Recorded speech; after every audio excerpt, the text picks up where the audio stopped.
নমস্কার, আমরা রানীচক পিকে শিক্ষা নিকেতন অর্থাৎ রানীচক প্রসন্ন কুমার শিক্ষা নিকেতনের ক্লাস 10-এর ছাত্র। আমার নাম দেবপ্রদীপ মণ্ডল, আর এই আমার প্রিয় বন্ধু প্রদীপ গোল।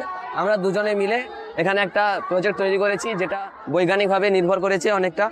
এই দেখুন, এটার নাম হচ্ছে ক্যাথোড রশ্মি, যার এটা হচ্ছে ক্যাথোড মানে মাইনাস, আর এটা হচ্ছে প্লাস মানে অ্যানোড।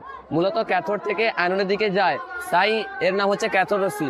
বিজ্ঞানী জে থমসন 1897 খ্রিস্টাব্দে এটা প্রথম আবিষ্কার করেছিলেন ও এর ব্যবহার জনসমক্ষে নিয়ে আসেন। আর এটার ভেতরে এটা হচ্ছে ক্যাথোড, এটা হচ্ছে অ্যানোড।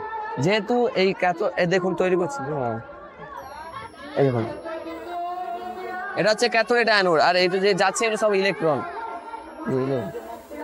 এগুলো কিন্তু ইলেকট্রন, কোনো আগুন নয়, সব ইলেকট্রনই যাচ্ছে। আর এই প্রজেক্টের ডায়াগ্রাম হচ্ছে এইটা